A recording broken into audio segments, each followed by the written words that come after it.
పూరా local. Welcome to పూరా local. మహారాష్ట్రలో టౌన్ ప్లానింగ్ అధికారి ఇంట్లో నగల గుట్టు రట్టయింది. మహారాష్ట్రలో వివిఎంసీ town planning deputy director YS రెడ్డికి చెందిన నివాసాలు ఈడీ అధికారులు కళ్లు చెదిరే స్వర్ణ వజ్రాభరణాలు భారీ మొత్తంలో నగదును స్వాధీనం చేసుకున్నారు. ముంబై, హైదరాబాద్, ఏపీలోని కర్నూలుతో పాటు 13 చోట్ల వైఎస్ రెడ్డికి చెందిన నివాసాల్లో జరిగిన సోదాల్లో 9.4 కోట్ల నగదు, 23.25 కోట్ల బంగారు వజ్రాభరణాలను స్వాధీనం చేసుకున్నట్లు ఈడీ అధికారులు ప్రకటించారు.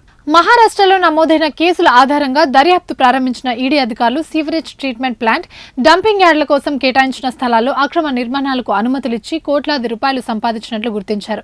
ఈ క్రమంలో కొన్నాళ్లుగా వైఎస్ రెడ్డికి చెందిన బంధువులు, సన్నిహితులపై నిఘా పెట్టారు. ఈ క్రమంలో తాజాగా ఈడీ దాడులు నిర్వహించి స్వర్ణ వజ్రాభరణాలు, భారీ మొత్తంలో నగదును స్వాధీనం చేసుకున్నారు. వైఎస్ రెడ్డి కర్నూలు జిల్లాకు చెందిన వ్యక్తి అయినట్టు సమాచారం. ఆయన హైదరాబాద్ లో ఎక్కువగా ఆస్తులను కూడబెట్టినట్టు ఈడీ అధికారుల విచారణలో వెల్లడైంది.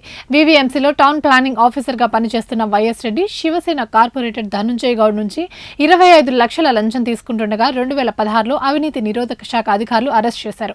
అప్పట్లో హైదరాబాద్ లో వైఎస్ రెడ్డికి చెందిన ఆస్తులకు సంబంధించి ఏసీబీ అధికారులు జరిపిన సోదాలో 11 అపార్ట్మెంట్లలో ప్లాట్లు, 9 వ్యవసాయ భూములను గుర్తించారు. అప్పట్లో వీటి విలువ 80 లక్షలు ఉండొచ్చని తానే ఏసీబీ అధికారులు ప్రకటించారు. ప్రస్తుతం ఇప్పుడు జరుగుతున్న సోదాలో మునుపటి కన్నా ఇప్పుడు ఇంకా ఎక్కువ అక్రమ నగదు, బంగారం బయటపడుతుందని అధికారులు చెబుతున్నారు.